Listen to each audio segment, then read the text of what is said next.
Good morning, everyone. Before we begin, allow me to read the following webinar guidelines. First, kindly mute your microphone. Make sure that they are kept in mute mode when someone else is speaking. Second, you may turn off the video function to maximize internet bandwidth. Third, during the open forum, use the raise hand function and wait for the moderator to acknowledge you to ask questions. And lastly, you may also use the chat box for your concerns. I hope that you will be following those webinar guidelines for us to have a smooth and successful webinar. Thank you. The art of teaching is the art of assisting discovery. This afternoon, let's all together discover and explore the various emerging flexible learning platforms which will help underpin the educational needs of our students amidst the massive invasion of this global pandemic. To my fellow officers and members of the Council of Deans on Humanities, Social Sciences, Communication, and Social Work programs in Region 9, together with the different program heads and coordinators, good morning. Likewise to the Commission on Higher Education officials, headed by Dr. Rodi P. Garcia, OIC Regional Director of Region 9, who gave us words of challenge last June 23, 2020, during our first series of webinar, together with Dr. Jacinta Artan, Senior Education Specialist and Chief Education Supervisor, who also gave us inspirational message during our first webinar series, and of course, to ever dynamic, articulate, and prolific education supervisor too, no less than Dr. Shamir Arkasim, who is spearheading our team and initiated and organized this webinar series.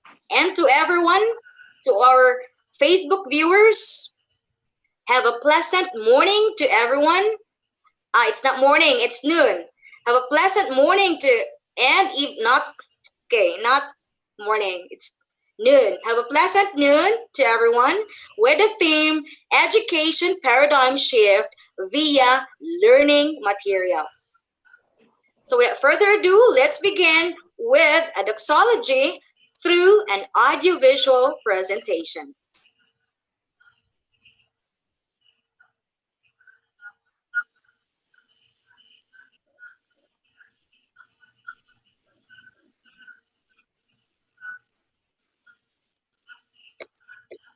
Praise God from whom all blessings flow. Praise Him.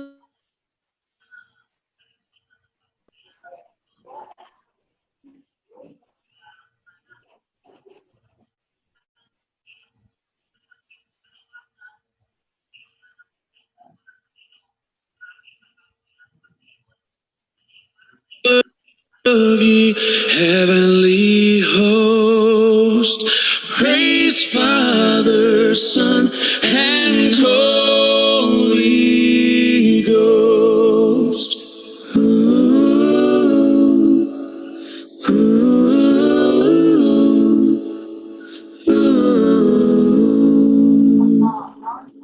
Praise God from whom all blessings flow.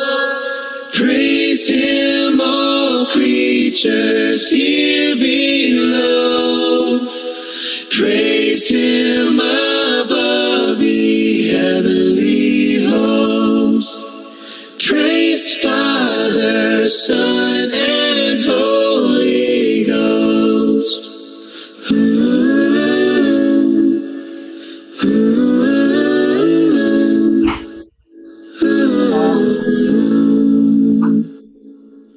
Praise God from whom all blessings flow. Praise Him, all creatures here below. Praise Him above, ye heavenly hosts. Praise Father, Son, and Holy Ghost.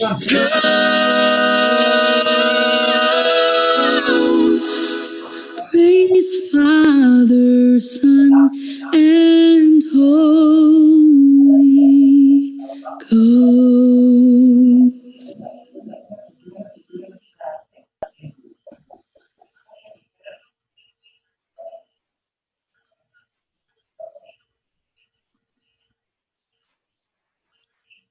At this juncture, it is but essential and fitting to acknowledge the participants for today's session, as well as to welcome us all to this webinar series.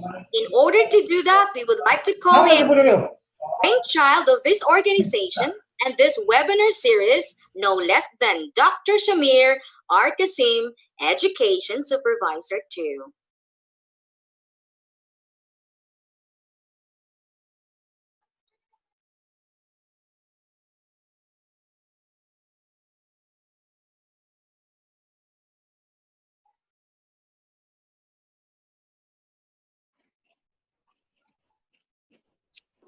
Dr. Shamir? Hello, good afternoon, everyone. Can you hear me? Opo. We are having a difficulty with the internet connection here at the office. But anyway, it will be the second of the series of webinars for the Council of Deans for Humanities, Social Sciences, and Communication for Region 9. This is our response to the call of the change brought about this new normal. With the support coming from the Regional Office 9, specifically Dr. Jacinta Artan and Dr. Rodi P. Garcia, there is already an assurance that we will embark the ship safely and sail on the sea of challenges with security. I am acknowledging the presence of all the deans and heads of the USUCOM programs in Region 9, the supportive and proactive officers of the Council with the Deans for USUCOM, our co-supervisors, Dr. Quaresma, soon to be Dr. Alvarez and Dr. Morok, and of course to our academic giants who will be imparting knowledge and insights to us. Our speakers, Dr. Robin A. De Los Reyes and Dr. Byron B. Gosil, who will be properly introduced later. Let us again be reminded of webinar guidelines so that we will have a smooth flow and disturbance-free webinar. With much pride and honor, I am welcoming everyone in our second of the series of webinars for Council of Deans for Humanities, Social Sciences, and Communication. Stay alive, stay alert, stay awake, and stay enthusiastic. Good afternoon, everyone.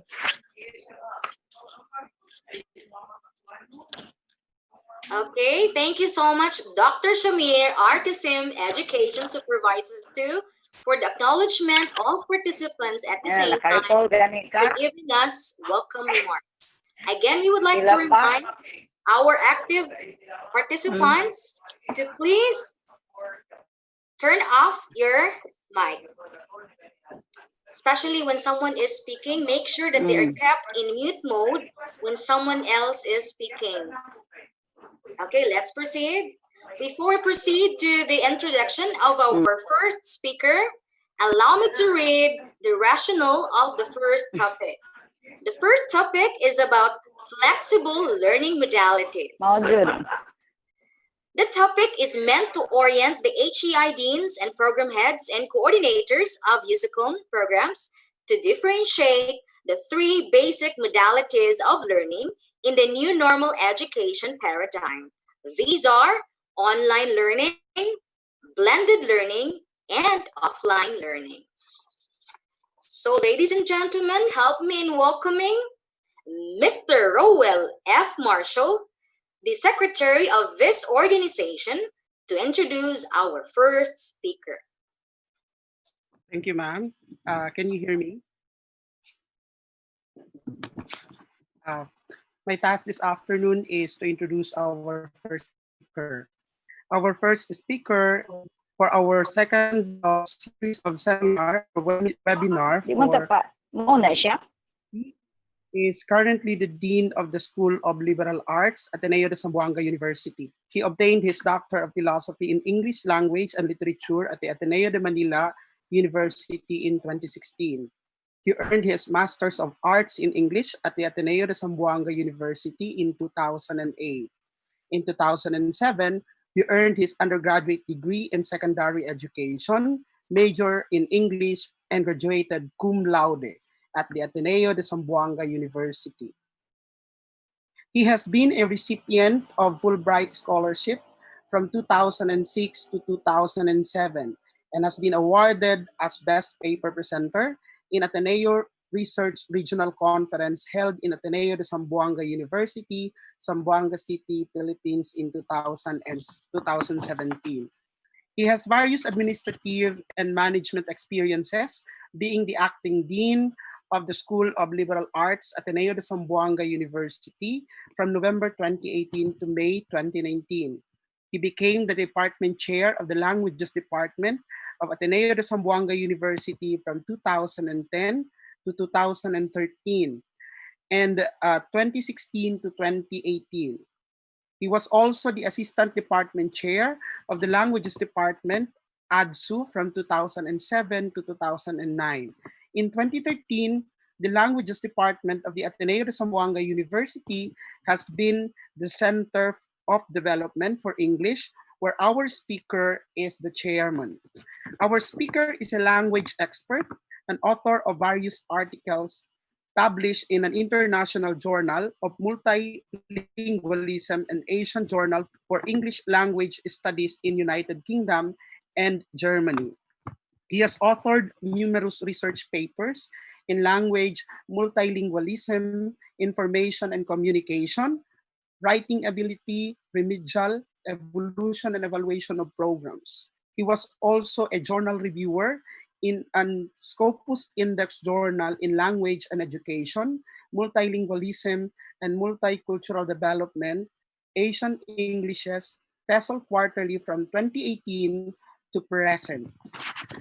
He has various participation and attended several trainings and seminars in the local and international conferences.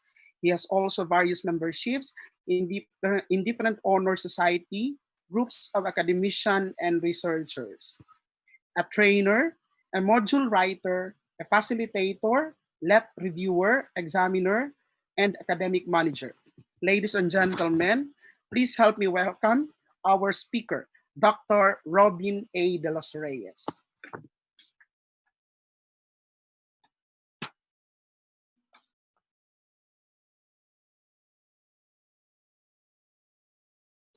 Thank you for that very generous introduction. Let me just share the file.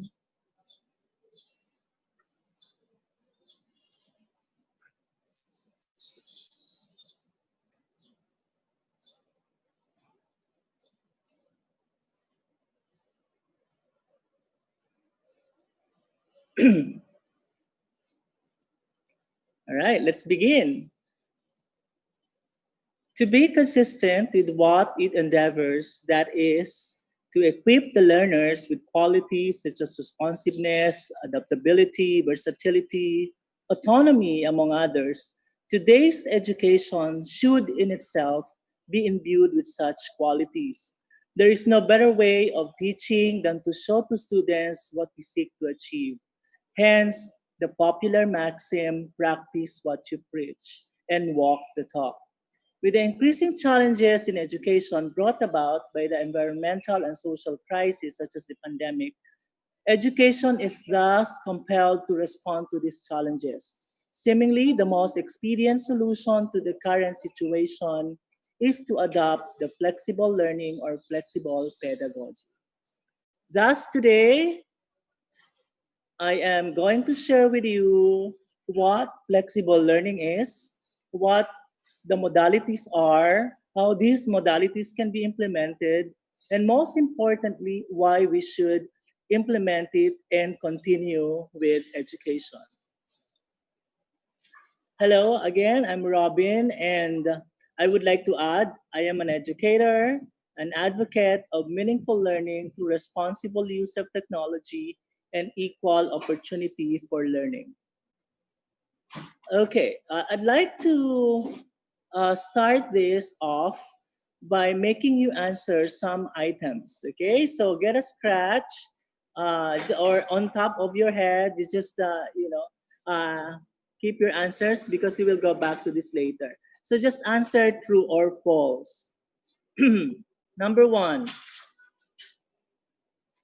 flexible learning is synonymous with blended learning.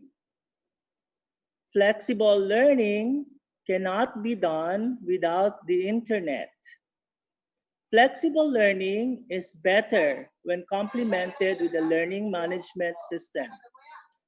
And lastly, flexible learning modalities include online and offline learning. We will check your answers towards the end of this sharing. So let's continue.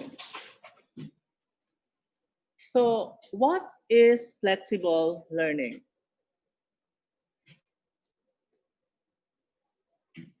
Flexible learning is a pedagogical approach allowing flexibility. Okay, so from the word flexibility, flexible. What is flexible here? Of time, place, and audience, including but not solely focused on the use of technology. So basically, flexibility here is defined as offering choices, okay, offering several choices to students in the educational environment, as well as customizing a given course. So the word is customizing, okay? A given course to meet the needs of individual learners. So these are the keywords, okay? Needs of individual learners. Therefore, providing the learning choices to learners is crucial. So provides flexible learning thus provides learners with choices about where, when, and how learning occurs by using a range of technologies to support the teaching and learning process.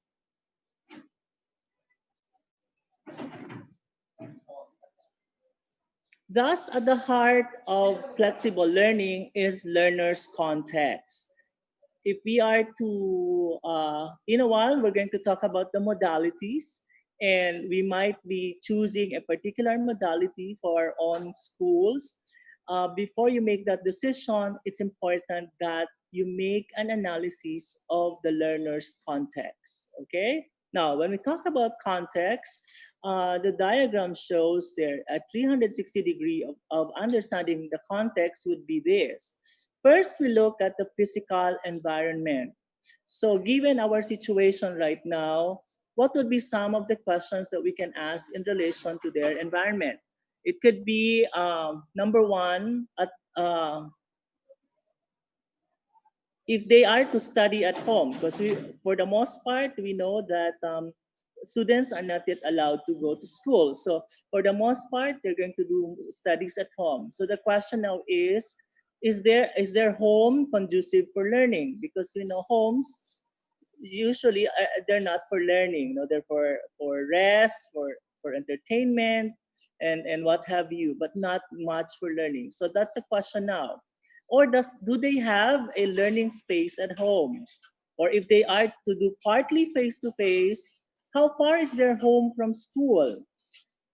Is there available transportation for them? What is convenient time for school? So these are very important questions to ask from students, so that when we decide on a particular modality, we are able to respond to their needs.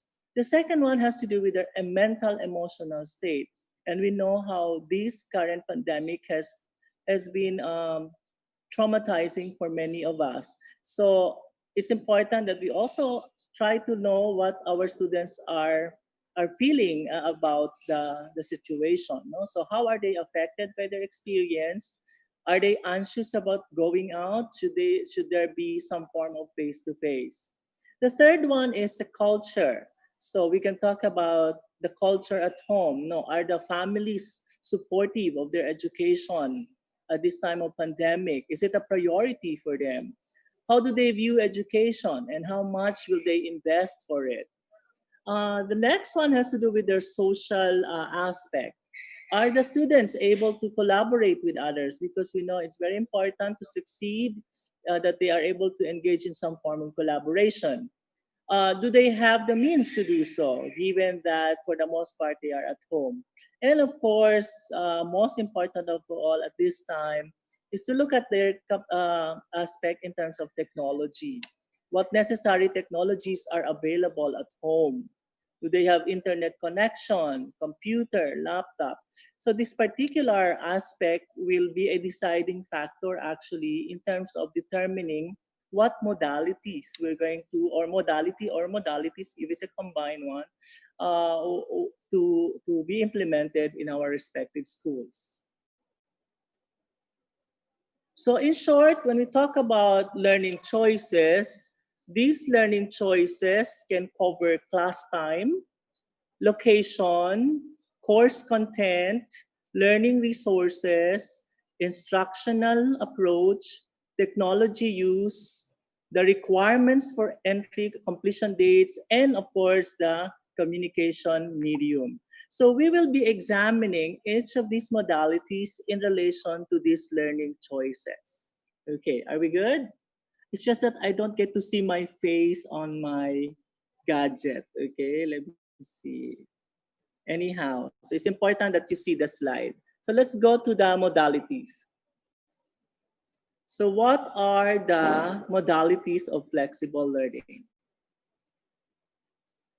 So you can see there that there are basically three flexible learning modalities. No? So to me, it appears like a continuum. So from the extreme end, you have the offline, and from another extreme end would be the online, and in the middle would be blended. Although I know eventually some may fall in between offline and blended between offline. Basically, that's blended. Um, or we can look at offline. If you look at the symbol there, without connectivity. No? So when I say offline, no internet. No? So students do not have internet access. And it may also be said that for many of them, they also do not have mobile devices. Although some may not have internet, but may have mobile devices. But it's crucial that internet here, you have the internet for you to do blended and online. So that modality offline has to do with not having connectivity at home. At the extreme end, you will have online, which is with connectivity. So students have stable internet access, mobile devices, and other related resources at home. No? So you can entirely implement education via online. In the middle, you have the blending of these two modalities. That's why it's called blended learning, where basically there's connectivity, but it's limited, and access is irregular, and many of them have mobile devices, computer, only their internet connection is not stable. Okay, now let's look at each one of these now and in relation to the different learning choices. So for example, for offline learning, in terms of class time, so how do we do then? What can we explore then in terms of class time? So since there is no connectivity, so you cannot do online discussion. So there is a need for you to do a face-to-face discussion. However, because of the situation, you may have to do that in groups. Okay, you may have to do that in groups. Okay. So what are the for what purposes will you be meeting? So for lecture discussion and for students to do group work and also for assessing them. The general principle of flexible learning is that we will be offering choices to students in all of these aspects. No? So ideally, schedules have to be flexible, no? But because we're dealing with too many students, so we may have to to divide the students into small groups and have specific schedules for these different activities, because surely they cannot be all in one place. Okay, like in one classroom we cannot anymore afford to have like 50 of them, so at most would be 10 only of them. So we're seeing that around five, you will have five schedules there for that. Now, location, there's also flexibility here. So, as opposed to the traditional learning where they have they only meet in the classroom. Now, the small groups can meet either in the classroom, in the laboratories, in the library, in the conference rooms. And there will be times, of course, at home, they'll be working individually, say for their homework or other tasks that they have to do prior to their meeting or lecture of the teacher for enhancement or deepening, and for question and answer during discussion. Okay, so that's for class time and location. Um, so it's important for the space, the use of space. They are given, the space is actually structured differently. So other than working on rescheduling, so there will be changes in the way we schedule classes. There should also be changes in the way we structure classrooms. So and as much as possible, students uh, will not be staying in one place. Yeah, there should be options for them. So this could be very ideal. So you could devise your own.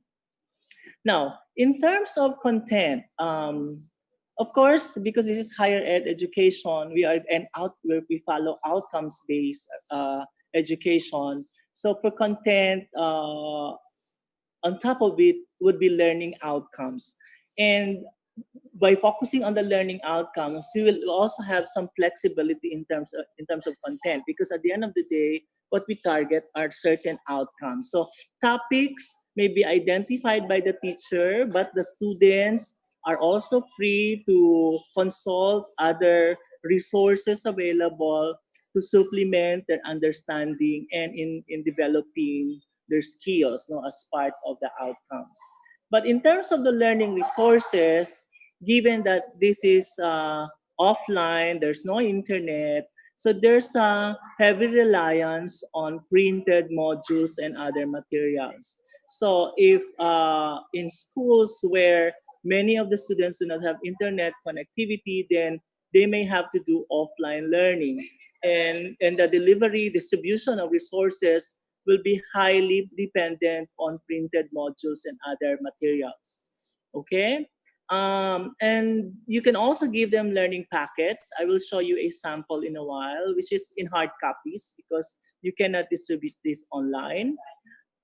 However, in the school, you may still have a learning management system, like where teachers will store the resources, and when students come to school, they can download these materials as well for them to print.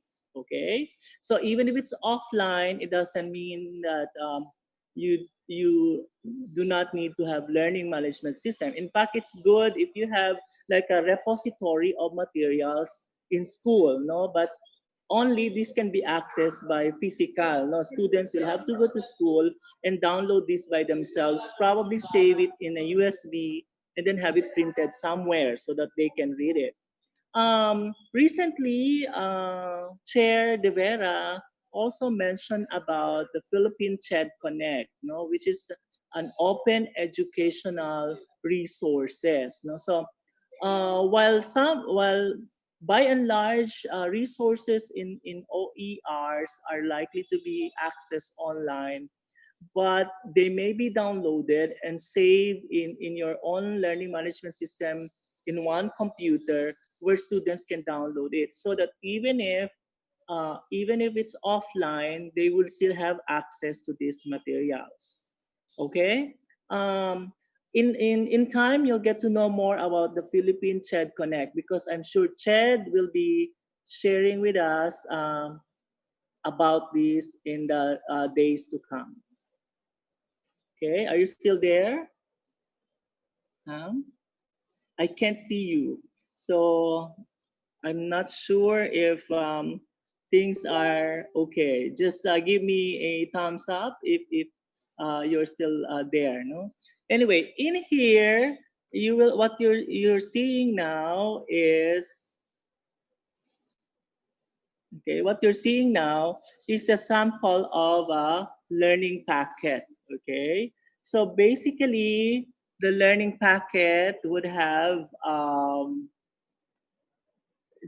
learning the topic, the learning intent. So basically, your objectives, what you want the student to be able to focus in this particular packet. This is like a worksheet, okay? But it contains already some concept notes, and then by themselves they read, they watch. If it's but if it's offline, so most likely they just have to read whatever printed materials given to them in relation to the topic, and then you make them answer some questions to check on their understanding and do the other parts there.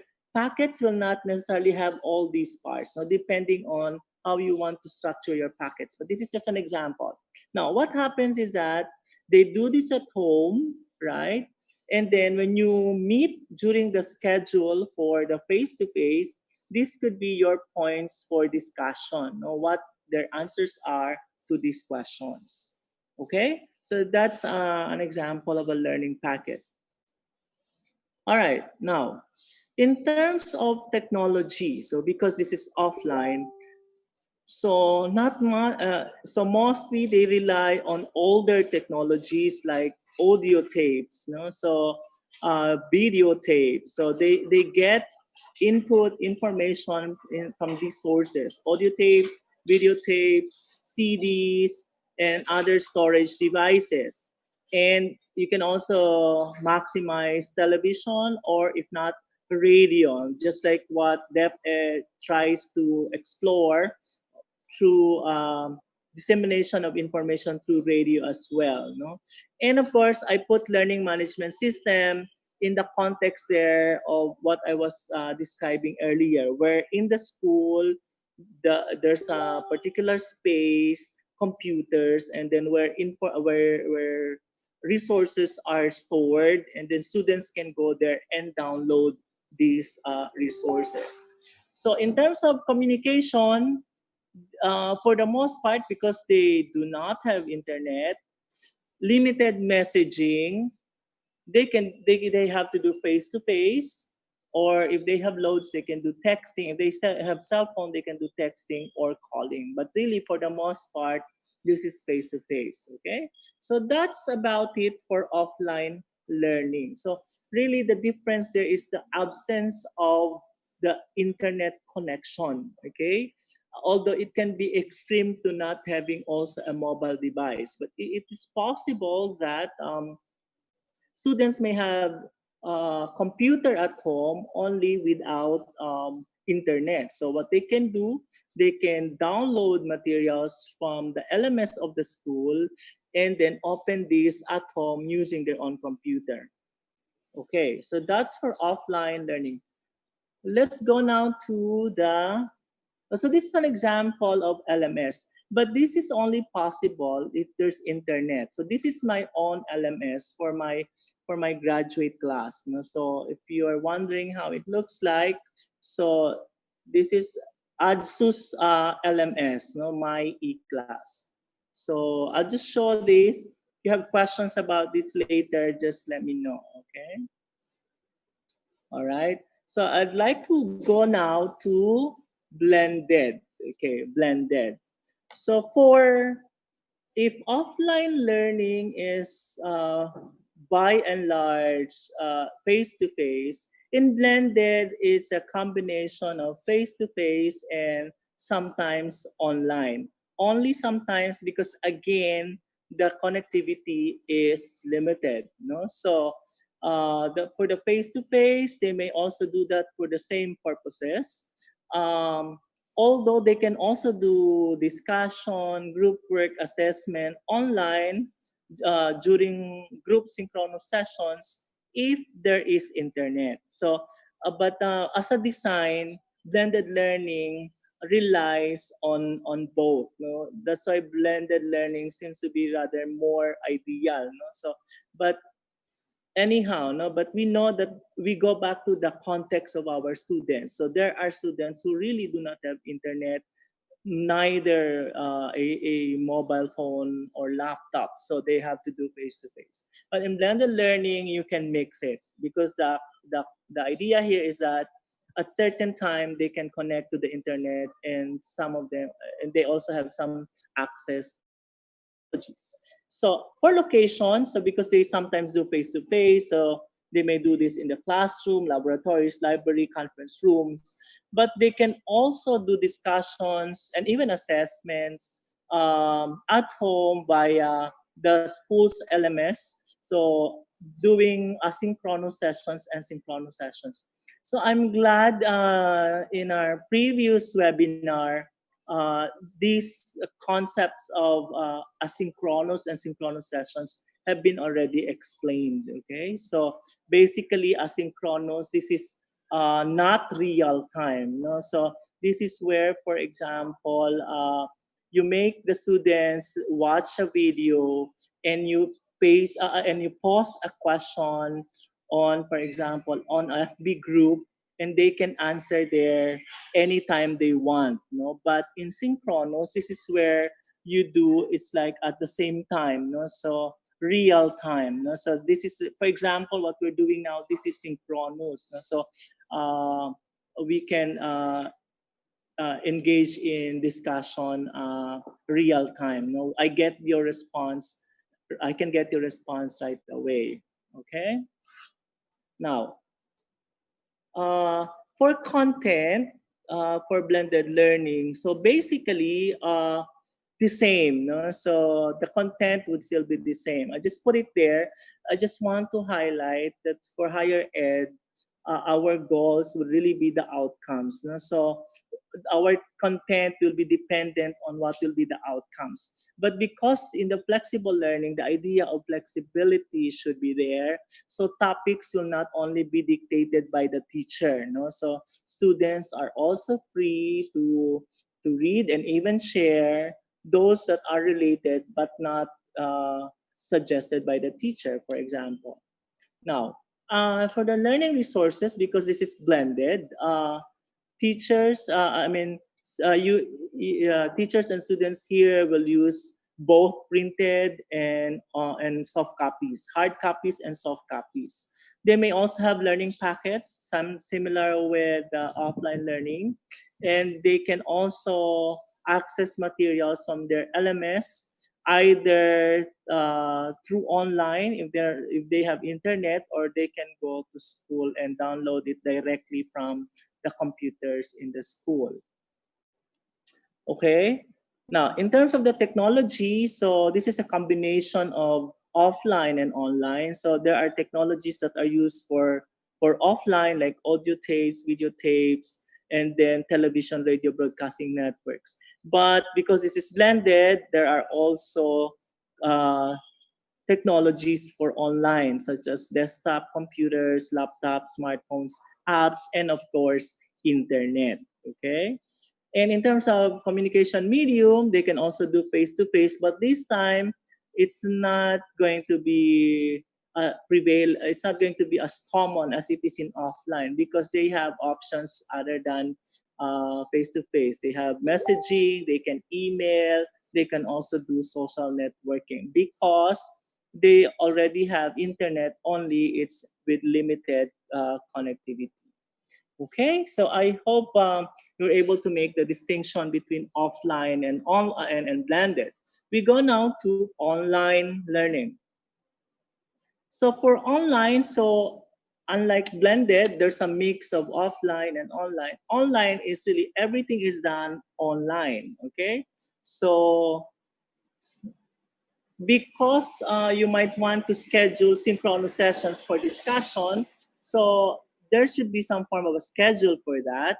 Although you can also have an open schedule, say for individual synchronous sessions. Like some students cannot attend, like for example, a scheduled synchronous sessions. So there should be some flexibility there, no? But it would be helpful and less taxing for teachers, I think, if they can work out on a schedule for an online group synchronous sessions. But based on our webinar last time, Dr. Querke suggested that it can be done through its offline modality. Number 3, flexible learning is better when complemented with a learning management system. True. Better complemented. True. Okay. Number 4, flexible learning modalities include online and offline learning. True. Okay. Okay. So Ravi, go ahead. Okay, thank you so much once again, Thank you. Dr. Robin A. De Los Reyes, for that very comprehensive, substantial, and profound differentiation on the various flexible learning platforms. So, ladies and gentlemen, we are down to our open forum.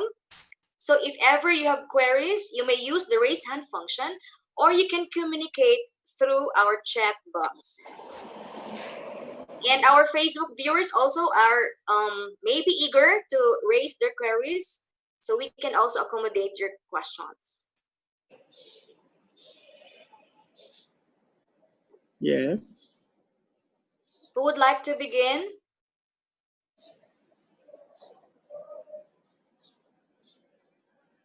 Dr. Robin is eager to answer your query. Anyone?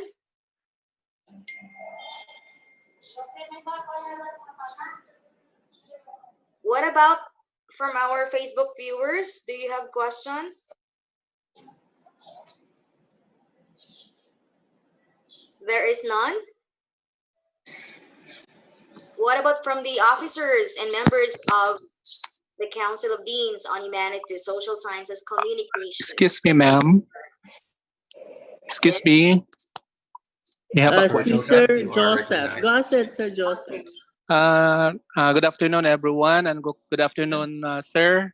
Yeah, good afternoon, sir. Yes. Sir Joseph, I have some question about the offline because Go I ahead. know that for Ateneo, so we assure that for those students who are offline, they have their gadgets, they have their for example, desktop computers in their homes. But of course, in some other private schools like us, Yes, sir. we consider offline students do not have any gadgets at home. Mm-hmm. So therefore, they rely on the learning packets and of course the modules. And Yes. yes.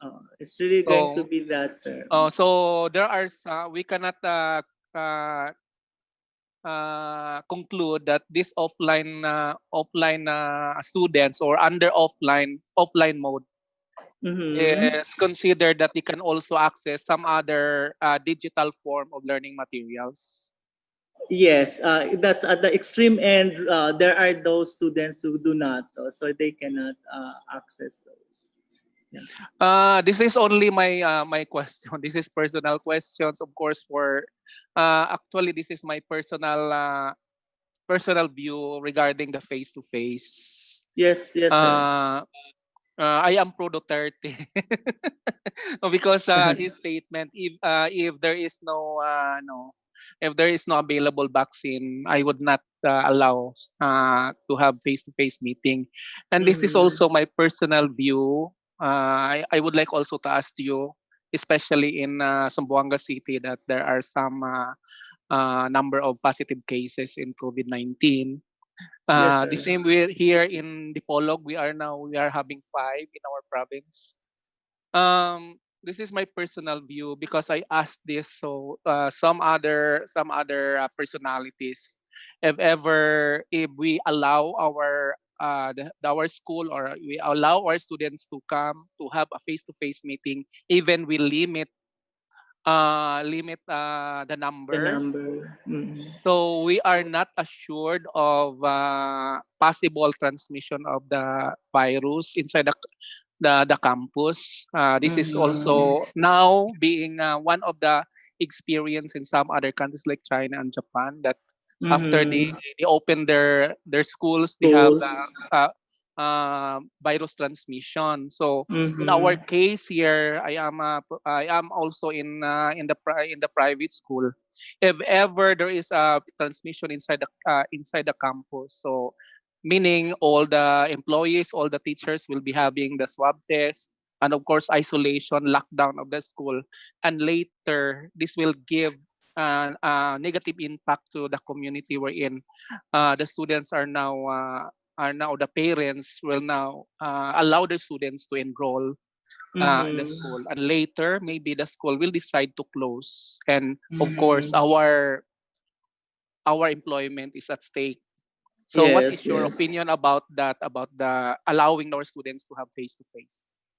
Basically, sir, I would say that for that, we will have to go by what the policies are of our, in general, of our country, and of course, the policies of the city. You know, so we have to go by it. Uh, and I see that you have apprehension, no? Even if the, for example, the city has already allowed us. Yes, yes, sir. Yes, Yes, yes. but what happens, sir, if I think it will have to be a decision to be made by the administrators of the school, no? So you decide on that, and you check on your readiness, no, to do such thing, because there are many things that you'll have to consider, no, like you should have all those protocols to be observed, no, other than the social distancing in the classroom, just the mere entry in the school. You have all those scanning and all those protocols. You have to prepare them. Don't just allow students to come to school without doing that. So that's why if at all no you decide to open the school, so in many of your students do not have do not have connectivity, so you really have to do face to face, right? So the best would be to schedule in such a way that you really maintain that small number of students in the class. Now, of course, the concern there, you might be contracted the virus by one of these students. So surely students who have you have all those, you should have those protocols where if students would manifest certain symptoms, so they should not be allowed to go to school. All these things, sir, no? So just in case you want to proceed, but otherwise, if you're apprehensive, then probably just might as well don't open the school for now. Anyway, you're a private school, right? So but in other words, what we're doing here is that there's an option for flexible there's an option flexible learning if you want to continue school. But if you see that it's very dangerous to continue, then we really don't have to continue for now. Okay, sir, Yes, thank sir. you very much, sir. uh, Okay, thank you so much, Dr. Joseph Refugio, for that queries. We also have here another query. Um, there's a question here from our chat box. Sir, does mhm. TED have guidelines for school to look at about how to help teachers manage possible overwork to be expected they may have to put in extra time and effort catering to students who may not be able to join regular sessions due to connectivity concerns? I guess it's addressed to Ched. I think so. I think so too. So is Doc Sham in? Doc Sham, are you there? Would you like to answer that question, Doc Shamir? But from my end, Jason, Sir Jason, so far we haven't received any guidelines yet. I don't know if the other schools have received anything similar, but so far I haven't seen any yet. Although there are some, for us to continue, I think we need to do some evaluation, and we need to submit our requests from CHED before we can continue. But it would be good to hear from Sir Shamir. Dr. Sir Robin. Shamir? Yes. Yeah, so far we do not have yet any memorandum coming from the CHED Central Office, just like what I've said the group the other time, that we are still waiting for the CMO on the flexible learning. Although we can actually use already the advisory number 7 for that. Yeah, advisory 7, right. Okay, thank you so much, Dr. Sham. And we also have your comments from a chat box. According to Dr. Glory Jean Yunin, the topic is well explained. Okay, another thank you. remarks from Ma'am Michelle Reyes from the Ateneo de Zamboanga University. No question, everything is clear. Another one from Dr. Jocelyn Gaas. None so far. Some more questions? Or maybe we can proceed and then questions later. Okay. Thank you so much, Dr. Robin A. De Los Reyes. You're welcome. Thank you. Okay. At this point in time, I think we need to be serenaded, no? To break the monotony.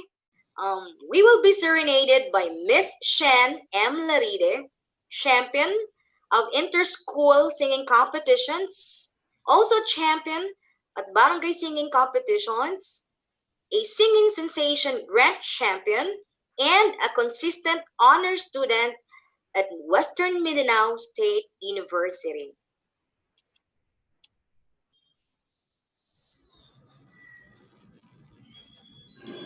Hello everyone, my name is Shen Larida. I was requested by Dr. Shamir R. Kasim to do an intermission number for this webinar. This song is dedicated to the USOCOM Dean and the program heads of Region 9. I hope you like my rendition of Kiss Me by Sarah G.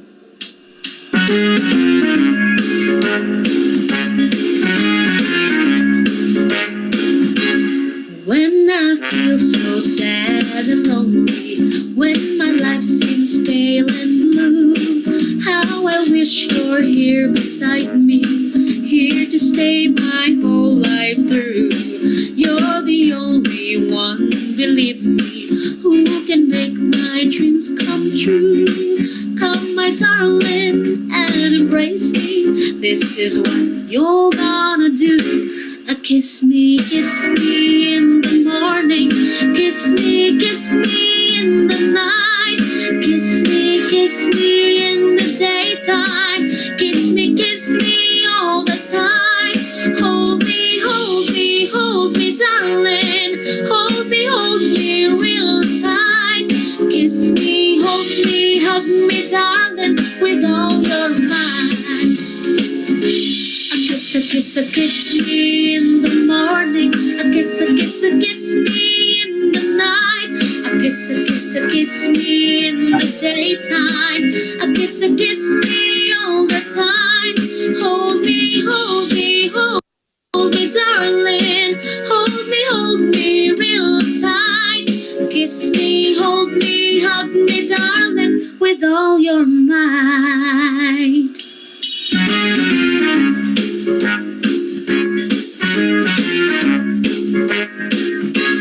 When I feel so sad and lonely, when my life seems pale and blue, how I wish you're here beside me, here to stay my whole life through. You're the only one, believe me, who can make my dreams come true. Come, my darling, and embrace me. This is what you're gonna do. Kiss me in the morning. Kiss me in the night. Kiss me in the daytime. Kiss me all the time. Hold me, darling. Hold me real tight. Kiss me, hold me, hug me, darling, with all your might.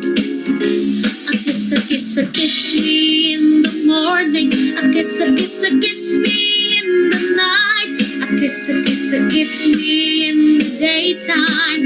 A kiss me all the time. Hold me, darling. Hold me real tight. Kiss me, hold me, hug me,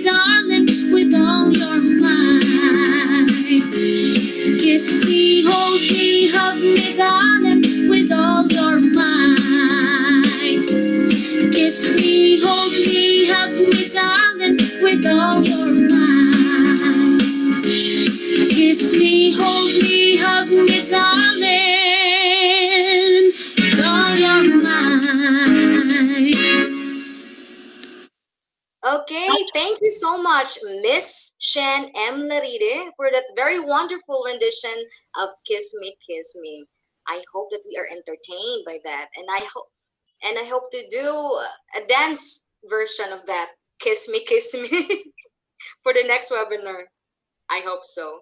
Okay, so at this point in time, before we proceed to the introduction of our second speaker, allow me to read the rationale of our second topic. Our second topic is about alternative learning modalities for experiential learning. The topic is meant to orient the HEI deans and program heads and coordinators of USICUM programs on the suggested strategies and how to go about the changes needed for the courses that require experiential learning. So, ladies and gentlemen, help me in welcoming Dr. Noel R. Galiza, treasurer of this organization and the dean of St. Joseph College of Sindangan, Incorporated, to introduce our second speaker. Good afternoon, everyone, and especially to our CHED Education Supervisor, Dr. Shamer Kasim. My task for this afternoon is to introduce to us our second speaker. Our second speaker is an associate professor of Western Mindanao State University and currently the associate dean of the WIMSU External Studies Unit. He has a strong foundation in education administration and research evaluation. He earned his Doctor of Philosophy in Education major in research and evaluation at the University of San Carlos, Cebu City in 2018. He holds a master's degree in educational administration and undergraduate degree in secondary education major in mathematics and graduated magna cum laude. Our speaker is a curriculum quality audit specialist, a lead writer, educator, and researcher. He has numerous papers published in an international Spocus Index journal and paper presentation banking on cognition towards the mother tongue, attitude towards English, Chavacano, and Filipino. A structural equation modeling approach with a bootstrap analysis, attitude towards educational research scale, a development and psychometric properties and modular approach in teaching, problem solving, and metacognitive process. Our speaker has continuously updates his education by attending and participating in various trainings and seminars in the local, regional, and national. He has all his various memberships and affiliations in different honors organizations such as the Zamboanga Peninsula Higher Education Research Association, Mathematical Society of the Philippines, Philippine Association of Institutional Research Incorporated, International Association of Scholarly Publishers, Editors, and Reviewers Incorporated, and the Philippine Council of Mathematics Teacher Education Incorporated. Ladies and gentlemen, please help me welcome Dr. Brian Go Selt. Good afternoon, everyone. Hello. Can you hear me? Yes, sir. Okay.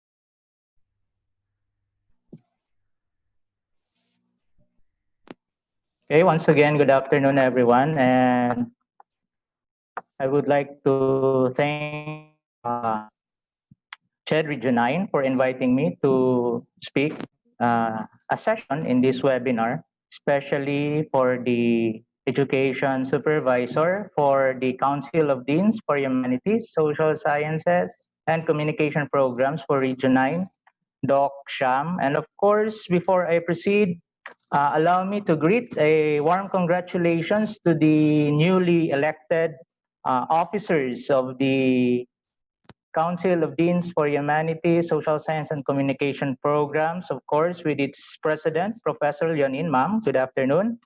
And to all the deans, the HEI deans, the department heads, program heads, fellow faculty members, good afternoon. The topic that I am given for this afternoon in relation to the so-called educational paradigm shift via learning platforms is on the different alternative learning modalities for the experiential learning process. Now, at the onset, we have been through this pandemic for almost 3 months already, and it has actually pushed us out of our comfort zones. And in the height of the suspension of classes during the second semester, most of the faculty don't know what to do about how to continue with the alternative learning schemes, despite the fact that alternative learning schemes have been there. It's just that it's not that it was taken so seriously until the COVID-19 pandemic. Now, what would you expect from this session? So it was already introduced that we would be focusing on the possible modalities or strategies that different HEIs offering humanities, social sciences, and communication programs could embark in formulating their respective revisions regarding their course delivery. So at first, let's look at the context of what we are in as of the moment. Thus, the present context calls for a change. A change in what? Well, from the theme, probably it will involve a change in our mindset, a paradigm shift of sorts. Then, of course, with this paradigm shift, we'll have to take the road not taken, or probably the road taken for granted. Then we will embark on some activities using certain guideposts as Dr. Robin mentioned a while ago, that the HEIs, the different programs, have to look into some sort of an evaluation. And we will focus later on experiential learning courses. And in addition to that, what are those possible alternative strategies for experiential learning courses? Okay. According to our CHED chair, Prospero de Vera, in the new normal situation, flexible learning will now be the new benchmark. And this has been articulated based on CHED's recommendations. For one, areas in campus, OJT, and internship programs can be authorized provided strict compliance with physical distancing and other health protocols. Now, the problem with these different community quarantine levels is that as of present time, this is very fluid, very volatile. Probably we are at MGCQ right now, and all of a sudden we shift to an ECQ level. So this will definitely impact the way we deliver these courses later on when we would be dependent on one modality. So how do we make these different delivery modalities as flexible as well also for the part of our learners? And paragraph 2 of part B of the same advisory talks about HEIs are encouraged to communicate and transact using non-face-to-face means such as online, social media platforms, phone, electronic, mail, and courier services, among others. Thus, it can be seen here that the flexible learning is indeed the new benchmark. I just like to share this graphic of what the pandemic has done for us as an academic community, as an individual teacher, and as a member, as a simple member of the community. We've been in our comfort zones for quite some time. Then came the pandemic, and we are pushed outside our comfort zones. Thus, we are overwhelmed with fear. And with this fear, when we are assigned or tasked to design alternative learning schemes, more often than not, we find excuses. It's impossible, it's difficult, it cannot be done, there is a lack of infrastructure, lack of gadgets, lack of connectivity. Well, probably that could be understandable because probably according to psychologists, do you have any psychologists here in the group? We are still in our fear zone. But more recently, we have observed that series of webinars, resiliency trainings online have allowed us to move beyond our fear zone. And we are now starting to learn. So we are now moving towards our learning zone. So with webinars and other online platform training programs or seminars, we tend to gain new skills and experience. We are able to deal with the challenges and problems that we are facing, and we are even able to expand our comfort zones. And hopefully, with this continued webinar, with this continued collaborative effort of learning, we can move toward our growth zones. So, what is this road not taken, or probably the road taken for granted? This is calling for a paradigm shift, a change in our mindset. And let me quote John Dewey as we move on with this paradigm shift.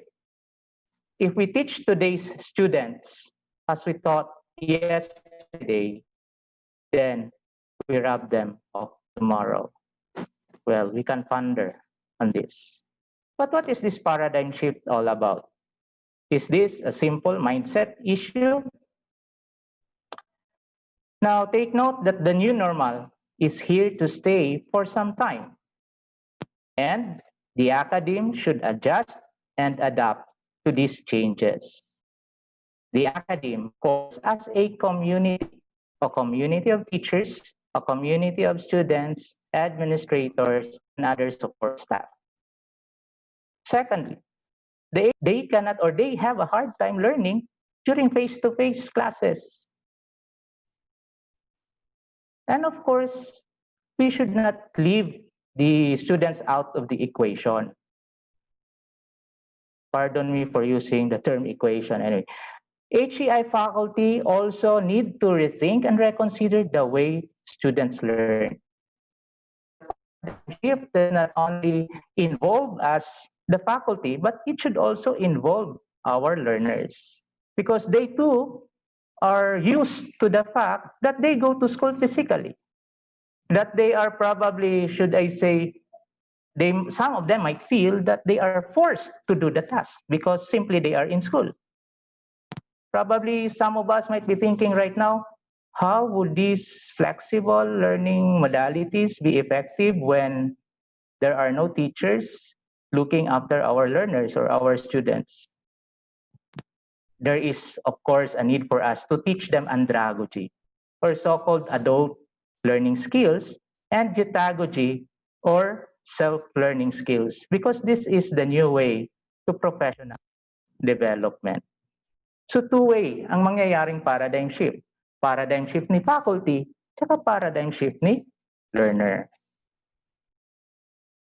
And since this topic is about taking opportunities, grabbing opportunities, let me share with you this. excerpt from a poem from Robert Frost. Two roads diverged in a wood, and I took the one less traveled by, and that has made all the difference. How many of us here is brave enough, bold enough to take the road not taken? And that is a challenge indeed, because of the uncertainty that is brought about by this pandemic itself. So what can we do? Flexible learning is the new benchmark. And as if you allow me to reiterate, flexible learning is a state of being in which learning and teaching is increasingly freed from the limitations of time, place, and pace of study. So that is where being flexible. We are not boxed. Learners are not boxed in the classroom. Learners are not boxed in the context. Or probably it seems that they are part of a factory. So what are the choices? We give them choices. So what are these choices? Learners could have choices in relation to entry and exit points. Where to start, when to start, selection of learning activities, assessment tasks, and educational resources. Of course, in consideration for different kinds of credit, and of course, there are also certain costs involved. And on the part of the faculty, it can involve choices in relation to allocation of their time and the mode and methods of communication and delivery of the courses or the course packets, if you would call it. Is according to the research of NICU in 2017. So let's look into the different dimensions of flexibility that we need to consider. One is time and place of learning. So there is much more flexibility in terms of time and place. Of course, learning outcomes and content and resources become flexible. Learners have a choice regarding content and resources. The teaching modality and media delivery. Different pedagogical approaches or strategies for teaching and learning. The different assessment and evaluations involved in the flexible delivery of course packets or courses, if you would call it. Even there was one conference or webinar that I have attended by CIMEO, where Dr. Carlo Magno, the president of the Philippine Educational Measurement Association, highlighted that there is that so-called term now as we call as assessment for flexible learning. Dati, assessment for learning lang. Ngayon, meron na tayong assessment for flexible learning. What does this mean? This highlights alignment of assessment with the teaching and learning activities. Now, since our teaching and learning activities are already flexible in nature, thus the assessment should also be aligned with the kind of TLAs or teaching learning activities that we provide our learners. And of course, kawawa naman kung si teacher na lang palagi. Definitely there is a need for administrative and technical support. And we also need not forget the teacher and student capability needs, technical or otherwise, because it is the teacher and the student who is at the core of the teaching learning situation. So the question now probably in our minds, so how do we transition towards the learn and growth zones so that we can go beyond our fear zone? Or probably you would be asking, how do we shift toward alternative learning modality? Or probably you would be asking, how do we do this? Flexible learning modalities for experiential learning courses. This is definitely, I personally feel, that this is one of those areas that are very challenging for the teacher. because we are so used of sending our practicumers to internship through on-the-job trainings and then simply provide rubrics, observations, checklists, and then we gather the data, and then that will be it. We learn from their experience. Now the question is, how can we simulate such a situation or such an environment in a virtual mode or probably in a blended mode, since face-to-face, actual face-to-face training is not yet allowable at this point in time. So there was a question a while ago on how ready are schools in implementing flexible learning. So with that, allow me to share with you some guideposts. We talked about evaluation, and when it comes to evaluation of curricular applications, I could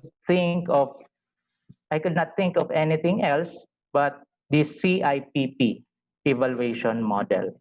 Probably most of you are already familiar with this, but for those who are not yet familiar or for this sounds new, then let me go through what is CIPP. CIPP is an acronym for context, input, process, and product evaluation. This was actually popularized by Daniel Staffelbeam. Now, when we look into the curriculum, when we look into the course, for example, when we would want, for example, to improve a course, then we do an evaluation. So, context evaluation now puts into the fore the goals. What are our priorities in making such an improvement in our course delivery? What are the needs? What is the present environment? What are our resources available? What does the industry or the agencies, if we could call it partner agencies, require out of our graduates? How are we going to address these goals? Which one are we going to prioritize? It's not enough to have the vision and mission of the university or the goals of the college. Not even the PSG would suffice. Now, the next question then is, if these are our set goals, how are we going to achieve them? That's a greater question. Next, of course, is having assigned priorities, having set targets, then how are we going to materialize these targets? How are we going to achieve these goals? We set a plan. We choose a strategy. We look into our faculty. We look into our students, materials development, the design, the materials, and of course, the administrative support. And of course, once it is ready for implementation, then we have to look also into the system. How are they going to be implemented? What are the monitoring activities? And how do we find information in order for us to continuously improve? So there is some sort of quality assurance. And eventually, through proper alignment of targets and outcomes, we hope that we are able to bridge theory to practice. We are able to achieve the necessary skills that we targeted in our goals. What are those competencies? And have we achieved the desired graduate attributes that we are supposed to have with our graduates? And therefore, with this instrument, with this evaluation tool, we are able to make informed decisions. We are able to plot. We are able now to revise, to modify, to improve our course delivery. Now, do not misunderstood that this model simply applies at a large scale. This model can be used as a self-evaluation tool in the way we deliver our courses, of course. So, looking in the details, Context evaluation is the purpose of context evaluation is to identify the target beneficiaries and assess their needs. So you need to diagnose barriers to meeting these needs and be able to identify resources and provide criteria for assessing outcomes. Probably you would be asking, at the context of the teaching or instructional design, what skills or competencies do partner agencies or industries expect from our graduates? Goal setting. What would be the basis of the rubrics for assessment? What are the criteria for assessment? In terms of input evaluation, its purpose is to identify and assess systems as well as faculty, student capabilities, alternative strategies, and pedagogies, as well as the selection and design of delivery modes. So dito papasok yung mga modalities, alternative modalities. Because right now, the context is, the environment is, it is quite difficult to conduct, if not impossible, to have face-to-face teaching. So probably for input context, you might ask, do my students have the disposition to learn by themselves and perform as expected? Or probably you might ask, do they have the necessary gadgets? Do they have the connectivity? Those sort of things. And moving on for the process evaluation, the purpose of which is to identify or predict defects in the implementation and provide feedback for managing the process. Do I, as the faculty, possess the technical skill or know-how, the pedagogical skill, or the resources to deliver the strategy? Are there any adjustments needed for me to achieve the desired outcomes and competencies for the course I am teaching? Or are there any other alternatives that could be feasibly applied for the delivery of the course? Questions like that. And eventually the product now is the purpose of which the product evaluation is to collect means of verifying outcomes or assessment results and relate them to goals. So take note that it's not only verifying outcomes or gathering assessment results, but it also highlights that we should be able to relate them to the goals and targets. Feedbacking to be able to adjust, improve, and supplement what is lacking. Are the learner outcomes achieved? As sample questions. Are the target skills and competencies learned? Have we narrowed the gap between what is demanded by or needed by the industry? Was there a connection or association of theory to practice? So these different evaluation areas under CIPP could guide the individual teacher, the program, or the community of profession in a department probably, or in the entire college, as to how to go about improving and modifying the different experiential learning courses to be delivered in various alternative modalities. I could not, to be honest, I cannot pinpoint a fixed strategy or modality, specifically because we have different contexts. Different HEIs have different contexts. And of course, we have this academic freedom. We have diversified needs. We have diversified targets. We have diversified clientele.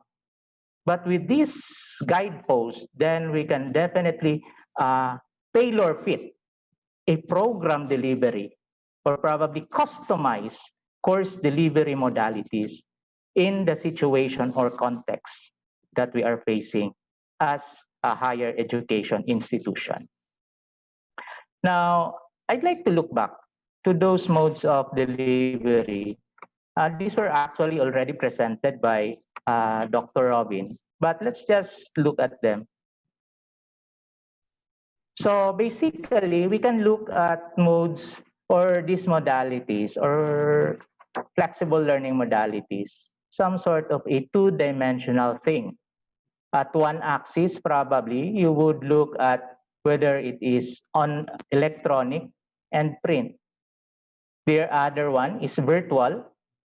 This is now the continuum that was described earlier by Dr. Robin. The online is described as remote or virtual, probably, and the face-to-face or physical mode of delivery. And in between this continuum is the so-called blended delivery mode. And I tried to associate it also with the possible health risks. And definitely the remote delivery of learning has the lowest health risk because there is no physical contact. Down, or as you move towards the face-to-face, then health risks increase. As the degree of physical contact increases, so is the health risk. The problem of the contagion. So how can we address this? Probably there was a question on what would happen for those students without connectivity. Is remote delivery possible? Yes, of course. We have the so-called print medium of delivery of instruction. So dito papasok yung printed course packets natin. So probably you can design a self-instructional course packet. Then of course, sa blended, meron kang course packet, meron kang embedded na face-to-face activities. You can combine a print media with your electronic or digital media, and you now have your so-called hybrid media in the blended form, or probably you can have a hybrid in the remote form. So it's a combination of online print and face-to-face because blended siya.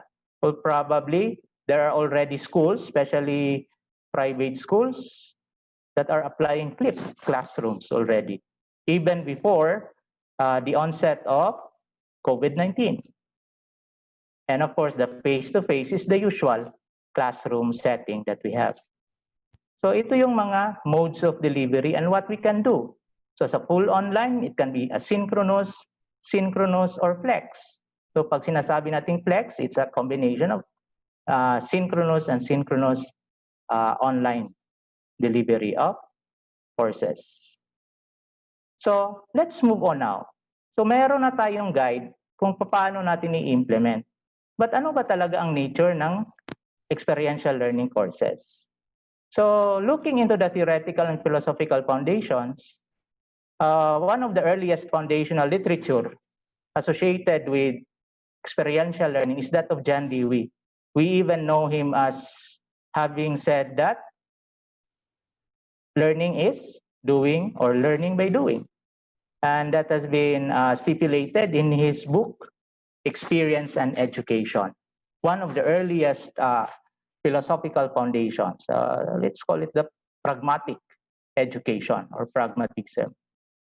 Then we have the more recent Kolb's experiential learning theory, or the so-called 4A's approach, which actually addresses two key characteristics of learners in higher education. One is adult learning or andragogy, and of course, learner diversity.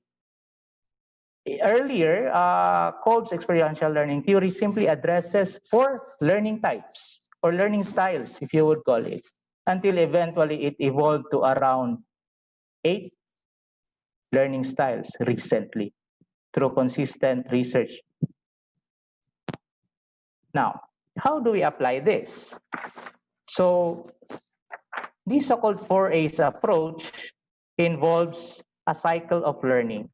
So in this cycle, we have concrete experience, reflective observation, abstract conceptualization, and active experimentation. So when we say concrete experience, it's providing them with activities. Kaya nga 4A's, because concrete experience involves activity. Reflective observation involves analysis. Abstract conceptualization involves abstraction, and active experimentation involves application. Kaya 4A's, activity, analysis, abstraction, and application.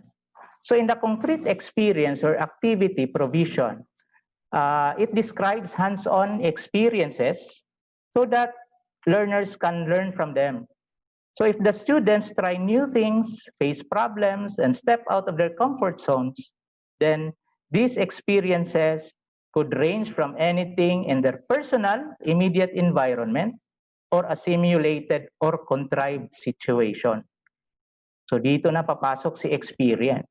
So if we would be if we are the ones handling experiential learning course, then it will take a lot of our creativity to think about what are these activities? What activities could I give these students? So at least I could simulate a contrived situation or environment. And of course, this will lead to a reflective phase or the reflective observation wherein these experiences and thought processes should be associated with each other. Experiences are pondered upon based on prior experience and be able to relate this prior experience to the present experience. So it provides them with an opportunity to observe how it could have been done differently or how they could learn from each other or how could it be improved in that case. So my reflection. So reviewing, reflecting, connecting, associating. And in the abstract conceptualization or abstraction, it will now involve learning from the experience itself, understanding the defining characteristics of the experience. Bakit nagkaganito? Bakit nagkaganyan? So dito na lalabas yan sa abstraction, abstract conceptualization. So it will involve planning, brainstorming, and metacognitive thinking in the part of the learner, making connections between theory and practice. And of course, reflection gives rise to new ideas or a modification of an existing abstract concept that a person has learned from their experience. So meron ng probably accommodation and assimilation of learning.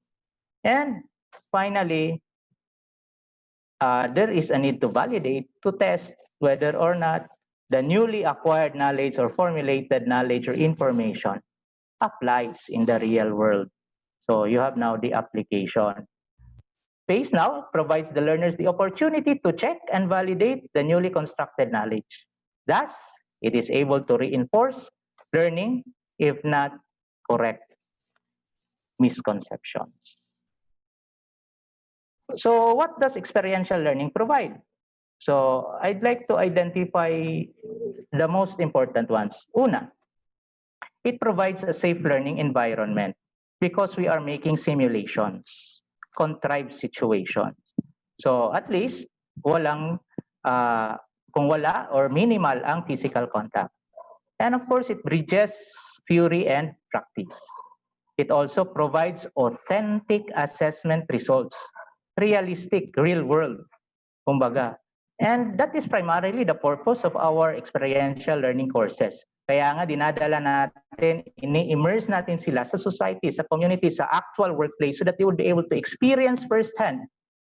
No? What does it feel or how does it feel to be doing the work that they are supposed to do when they graduate. However, the physical component of that is not possible right now. So we have to recreate that situation. We have to simulate the situation. And finally, it enables personalized learning. Kasi nga, flexible. So the reflective observation can now serve as a formative assessment involving online or digital or probably print or written outputs. And the active experimentation or application phase will now involve the summative components of assessment, either performance-based or product-based assessments. So with that, we can look into Edgar Dale's cone of learning. Now, if you look at the lower or the base of the pyramid or the triangle, this is where active learning happens, wherein there is active formulation of information, ideas, construct, concepts on the part of the learner. So Confucius even said that I see and I forget, I hear and I remember, I do and I understand. So the more active the learners are engaged in a task, the more there is to remember, the more retention there is. So what's left to do now? We are left with this so-called dynamic learning. We are now moving outside the classroom. We are now moving outside our comfort zones. We are moving the students out of their supposed workplace environment, and we try to simulate. So how could we do this? Dynamic learning modalities. First, we have to think beyond the bell. So when you say think beyond the bell, it's actually a mindset. Diba? So we are not simply thinking or talking about here about schedules. When the time comes, we go home from school and then do nothing else. Now here, when we say thinking beyond the bell, it talks about having a mindset of doing something regardless of time and place. Kahit wala si teacher, we have to embed in the minds of our learners that they can do the task as much as possible. Of course, beyond the course. So these learning modalities, or probably the course activities that we would be designing later on, should be beyond the course. It should involve interdisciplinary topics or multidisciplinary topics at that. It should be beyond the walls. You should not be confined only with the immediate environment, but we should highlight the learner's ability to collaborate, to network with each other, to communicate with each other. Negosyo, may networking, learning pa kaya. And of course, beyond the tools. Technology is there for them to use. But it is not just the technology. How they use the technology that is most important. Technology has been there and it's constantly improving. But with the new technology that we have, more often than not, learners are doing or using the tools to do old tasks, to do old things. Why not learn from these new tools? Using these tools to derive new knowledge, to create new things, and eventually beyond the due date. This is something to do now with pedagogy, self-learning mindset. Sometimes our students stop learning when they already submitted their assignments, submitted their homeworks, when it's done, where in fact their submission are merely for compliance. Although bawal judgmental, but we can say that as teachers. We try to implant in their minds that they can learn even after a set deadline.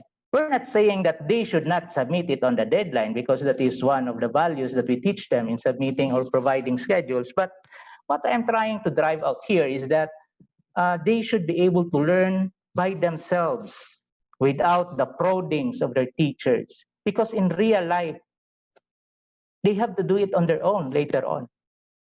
So these are some of the values that we are supposed to inject into them. Meron pa ba akong oras? Okay. Okay. So we'll just do this as fast as we could. Okay. So what do we have out there in terms of alternative strategies? We have documents, digital resources, open educational resources, or OER. So we have PDF documents, we have ebooks, we have how-to guides. So what can we do about them? Then we can have them as online resources. So we can provide our learners the link to online documents, ebooks, and PDF files related to the course learning outcomes, of course. How about multimedia resources? We have videos, audios, podcasts. There are even blogs, weblogs, video logs. So these video clips and other multimedia materials, especially those regarding processes or functions, can be provided to learners to simulate real work situations. Since we cannot send them to the actual workplace, probably we can show them videos And then from there, we can design a task to reflect on the possible implications, the processes, or the functions in the real world. We can also inject other activities in the form of games, or the new term now is gamification. So we provide them online activities. Puzzles and games can be sent to learners to work on for periodic reinforcement. And of course, at a higher level, we provide them scenarios, case studies, simulator active assessments, case studies, problem, and project-based assessments can be given to learners to simulate real world of work. While the previous two, these two, the PDF formats, the videos, the audios, the podcasts, are actually online or electronic driven. The last two can probably be given to them in print for those who don't have access to online facilities, of course. So here are some sample activities that could be implemented in the humanities, social sciences, and communications programs. Of course, you have global, local interconnectedness assessment. So here, students are required to demonstrate their skills within a worldview or global interconnectedness in the context of the course or unit. This is very appropriate for local and international scope, including laws, regulations, finance, marketing, management, globalization, privatization. And all we have to do is to ask them, or we can design together with them an evidence, a means of verification, the criteria. It could be a multi-perspective analysis, a local or global view comparison, application for local and global business, social implications, or resolutions, or recommended solutions. I'm even thinking probably for Polsci, they can have policy formulation for community development as well. We can also have an issue awareness assessment, wherein students will be given a range of global themes or local domain-specific themes to choose, and they are required to write a research report. It's a research. They have to look into the internet, probably incorporating their stand on the chosen issue to address their views on ethics, corporate conscience, corporate citizenship, corporate social responsibility. There are a lot of topics that probably you can incorporate. There are even generic themes, just like global warming, refugees, asylums, environmental issues, the more recent anti-terrorism bills, so terrorism issues, human rights, gun control laws. This is within the domain of social sciences. Expert advice, they can ask or interview a third-party expert, professional in the discipline. They can do it using any communication mode they want. And then this would present the opportunity for students to have an experience and gather information that is not usually available to the general public. So they can have a deep learning and understanding, foster meaningful connections for students on what actually is done by the profession that they intend to go into. So the instructors could play as a planning agent, a mediating agent with the third-party experts for that matter. So students could then write the interview focusing on processes, functions, responsibilities of the expert or professional. Or you can go to primary data collection. Students can gather data in a novel setting, just like some sort of research. But the focus here is trying to relieve, trying to simulate the experience in the actual setting. And we have also other tasks. These are not self-limiting, I should say. You can use any combination of them, and the teacher themselves could actually plan it out with the department, with their program heads. So you can have case studies, simulation, role plays, problem solving, problem-based, project-based learning. So they can create a project or a paper and pitch in it with a partner agency or industry for approval, those sort of things. So policy, program formulation, action action plans, action research, mock job interviews, and for communications, the media or the internet or the present technology is very rich. With that, you can be very creative as to what they can do. So it's not just this one. So there are many things. You are the expert of your field. So you have videos. These are just the ones probably I could think of. But I think there are really more than what you can see here. So video logs, weblogs, podcasts, and so on. Now, how do we do this? How do we design? So probably this could help. No, if you are in the field of education, you are probably familiar with Wiggins and McTighe, the so-called understanding by design, or UBD. So you can have this guide for designing performance tasks, GRASPS model. This is an acronym that stands for goal, role, audience, situation, product performance, process or purpose, and the standards or criteria for success. What's beautiful with this GRASP model is that when we design performance tasks, especially for experiential learning courses, is that it is truly authentic and outcome-based education. And all we have to do then is try to determine the different means of verification. As a matter of example, we have the following. You can have learning contracts, an agreement between you and the learners of what they will do, what they will accomplish in the course. And the rest are actually very common, and you are quite familiar with them. Observation checklists, narratives, policy papers, position papers, reflection papers, diaries, journal logs, video, audio outputs, or multimedia outputs, online forums for communication, portfolio. It can either be in print or electronic portfolios, infographics, graphic organizers, vignettes, and many more.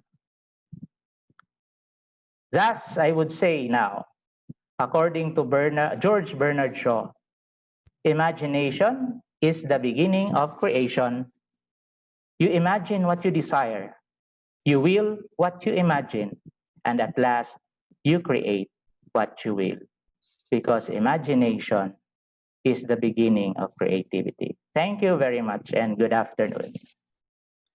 Thank you so much, Dr. Byron B. Gosil, Associate Dean of Western Mindanao State University External Studies Unit, for that very elephantine and prudent discussion on learning modalities for experiential learning. And thank you so much, sir, for discussing to us the nitty-gritty of the Staffel Beam CIP model, the GRASP model, the 4A's approach, and the cone of learning. And I think Dr. Gaas and I share the same favorites with you when you made mention about The Road Not Taken by Robert Frost, and that adage from John Dewey, the father of modern education, which says that if you're teaching our students the things that you were taught yesterday, then you're robbing them of their tomorrow. Thank you so much, Dr. Byron Gosil. Welcome. And there are questions that they're asking for the soft copy of the two presentations for today. Just like the other or the previous webinar, we will be soft copies will be posted in our Facebook group. And we have here remarks. The topics in this webinar are very rich and hopeful, despite the no face-to-face learning. And Dr. Byron, we have here a question. A while ago, there's a question in here that is it important for teachers to stay updated on how certain professions have evolved or adapted to the new normal setting or practice of psychological assessment, filmmaking, etc., or whatsoever? Okay. Well, yes, definitely. As the teacher, we should be updated with the state of the art of what we are doing. Anyway, we are the supposed experts of the discipline. But along the way, we can also learn with our learners, because gone were the days where we are mere lecturers because we also learn with our students, and at times we can do things or activities that are collaborative in nature, not just collaborative in terms of peer-to-peer, but rather students and teachers, or some sort of mentoring or coaching activities with them. Okay, thank you so much, Dr. Byron. We have another question here. How does it affect? I think the "it" in here refers to the different learning modalities. How does how do learning modalities affect the content and scope of the course outline when we use flexible learning? I don't think that content and scope is not affected, but rather the impact now of the different modalities is how to communicate, how to deliver to the end user, to our learners, the supposed content and scope that we are supposed or we intend them to learn. The impact now is, would our clients or would our learners be able to achieve the supposed skills and competencies considering the different modalities? Say, for example, if our students don't have the technology, then definitely the content and the scope would fail because the intended content would not be able to reach the desired recipients or our learners.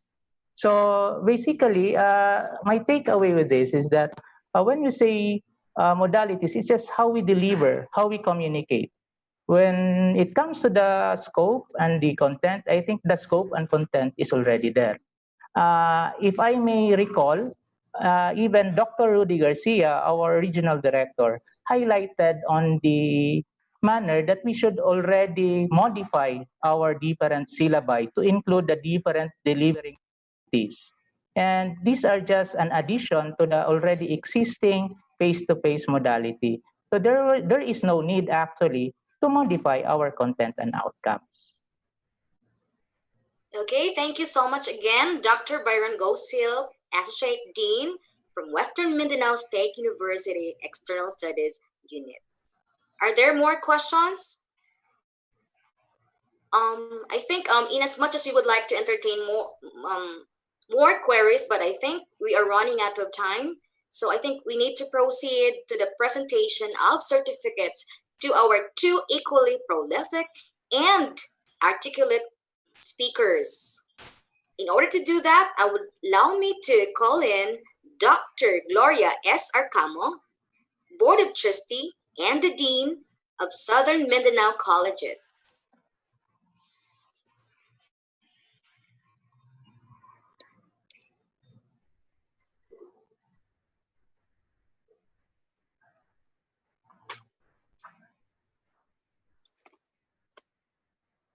Dr. Gloria Arcamo.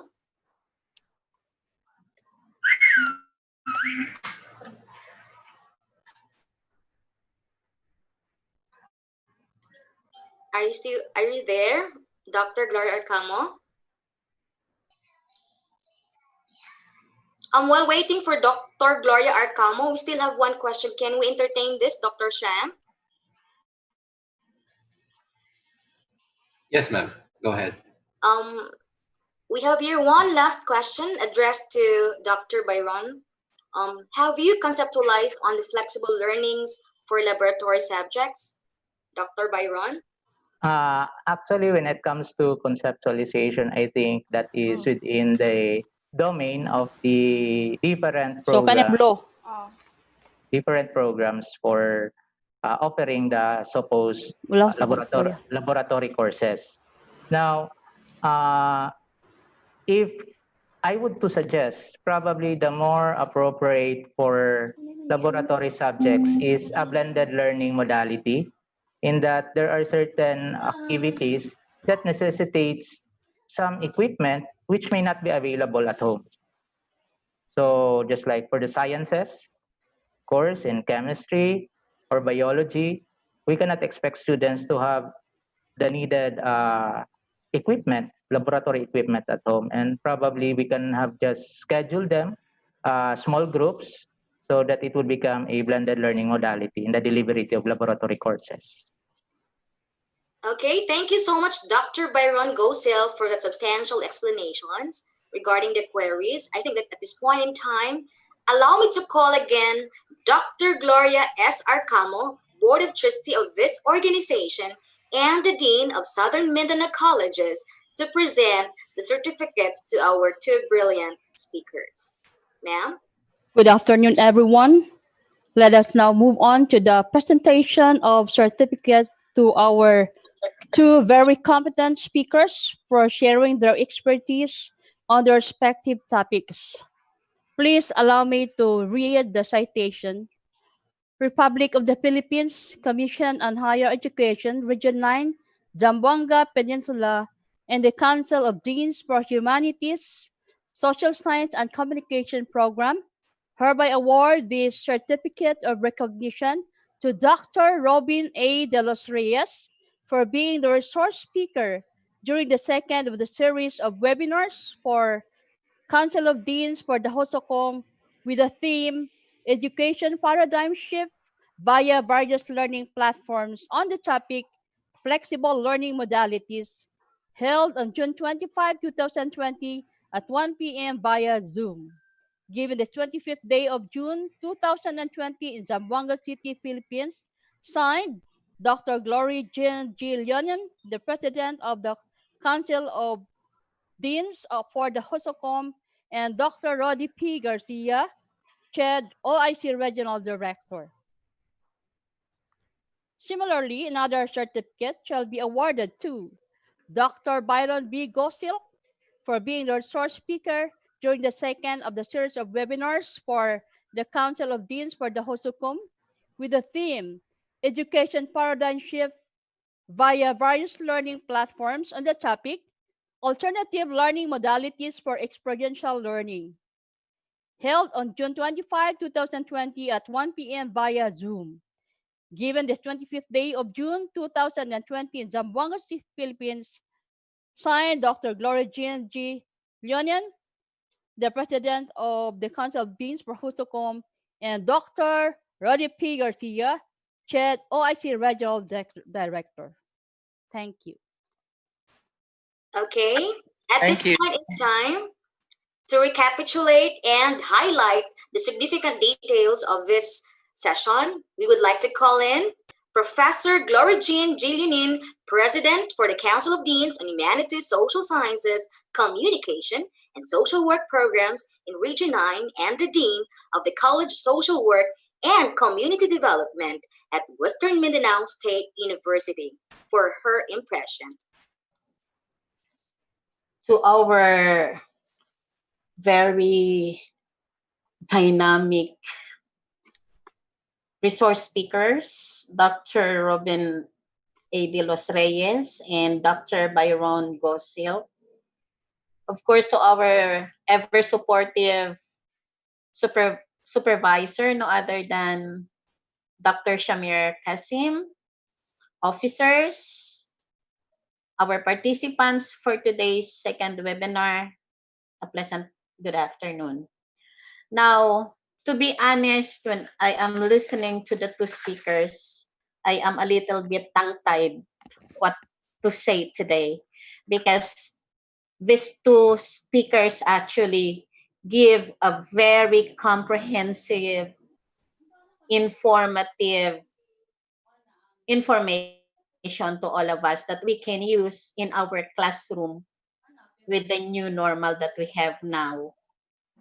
Now, to give a recap on what we have done earlier, for the topic on the flexible learning modalities with Dr. Robin A. De Los Reyes.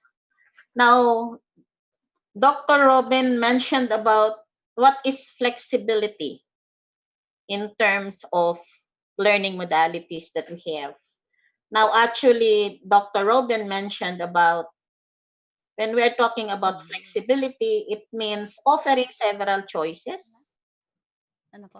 It is actually customizing to meet the needs of our learners. So meaning to say that we as teachers, we can offer a lot of various strategies, various learning modalities to our students that we can let our student understand what we're trying to impart to them as educators.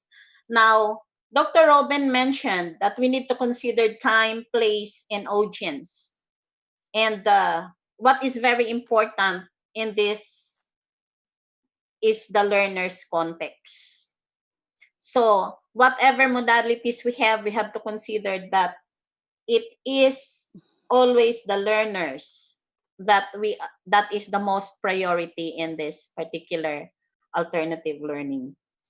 Now, Dr. Robbie mentioned about several factors that we need to consider that involves environment, mental and emotional, of course, the technology, social and cultural. So in terms of flexible learning modalities, Dr. Robin mentioned the offline, the blended, and the online modalities. Now, how I look at it, the offline, the online, whether it is blended, the three modalities is very important to all of us.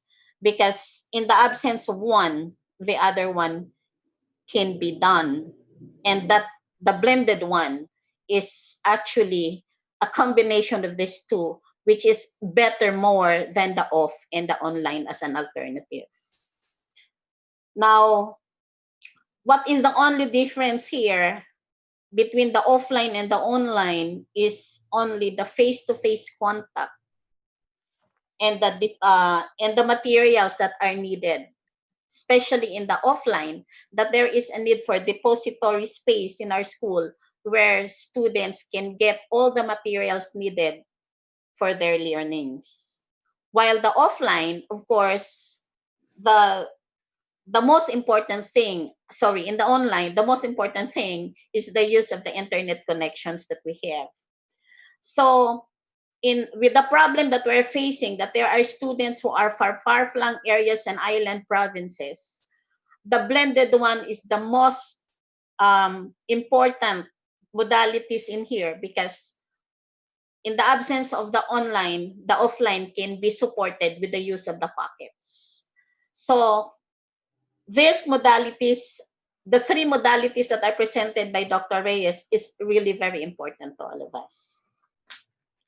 Now, again, Dr. Reyes mentioned or emphasized that whatever modalities we have, the most important is the content.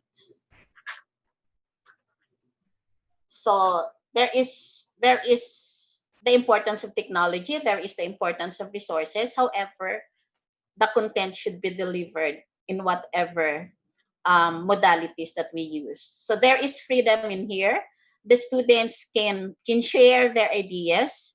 It is not only the teacher who can impart the knowledge, but the students can have the freedom to research and give their ideas aside from the teacher's knowledge. So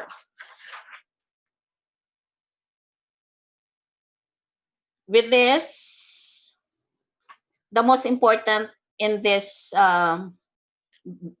flexible learning is the use of the technologies, the use of laptops, computers, cell phones, which is a challenge to all of our students actually, and even the teachers. So, and with Dr. Byron's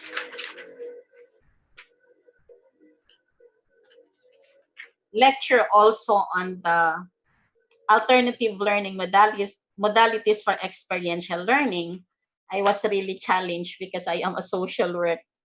So there is really, we focus on experiential learning, which is actually the biggest units we have in the college. Now, Dr. Byron focuses on the challenges that we have, that there is a need to call for a change, the road not taken. So he mentioned about the cycle of the growth cycle, which is the comfort zone, the fear zone, the learning zone. So actually at this moment, we are still on the fear zone, even I personally, is still on the fear zone. So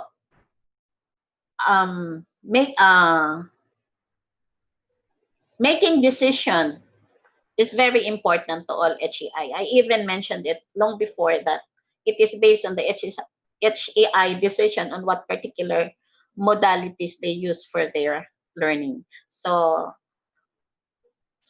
the kind of learning, the learning from experiences and the alternative strategies. So these are the challenges that was mentioned by Dr. Byron. So according to Dr. Byron, that flexible learning is a new benchmark.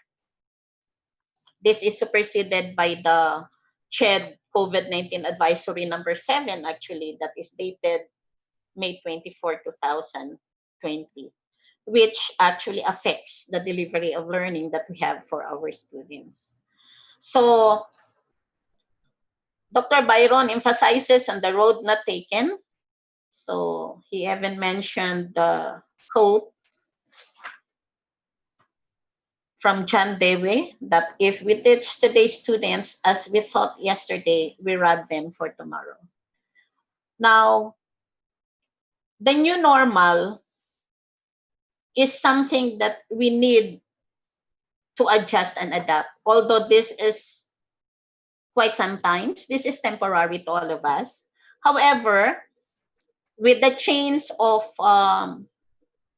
with the new generations that we have now, I guess there is a need that we should not stop only on looking into the possibilities of learning with only the COVID-19 as the reason, but we need to be innovative and look forward for a better way of dealing with it.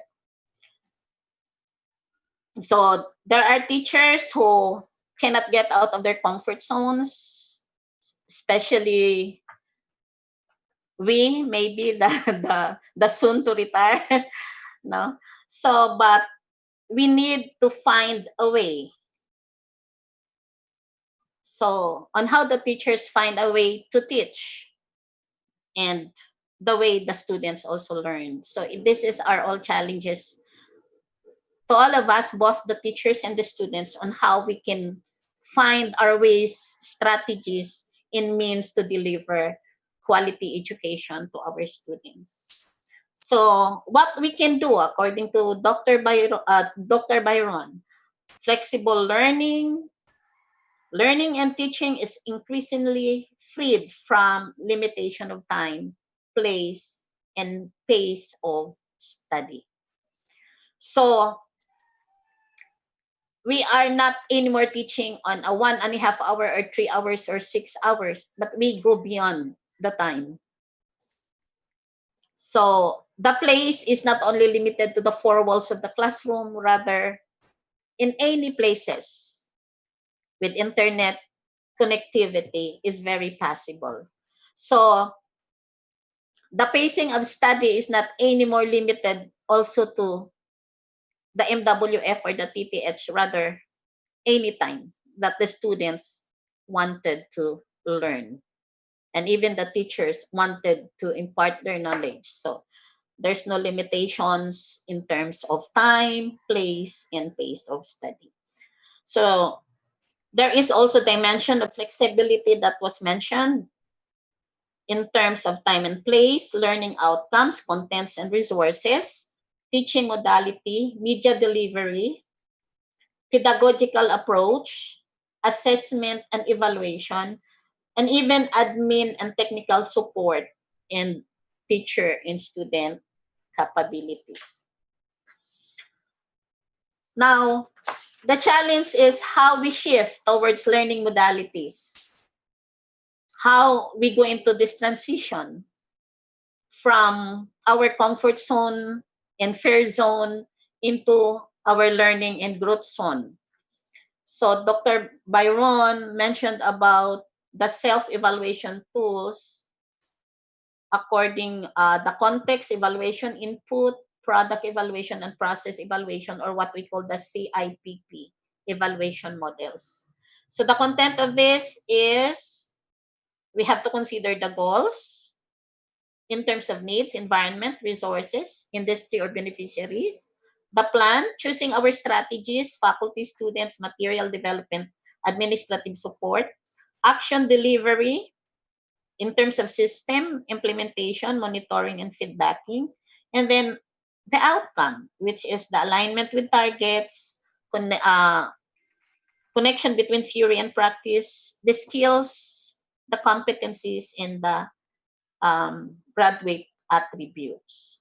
So I mentioned about also the context evaluation, which is connected into um, the goals, which in terms of assessing the needs, diagnosing the barriers, and meeting the needs, identifying resources, and provide criteria for assessing outcomes. And for the plan, the input also was mentioned in terms of students, how the students have the disposition to learn. The process is also to consider to identify and predict defects in the implementation and process feedback, and how to manage the process. And in terms of product, of course, this calls for verification, verifying outcomes and assessment. And this relates to the goals and targets. So this connects the theory and practice. So how we go about improving the various experiential strategies. So there is a need for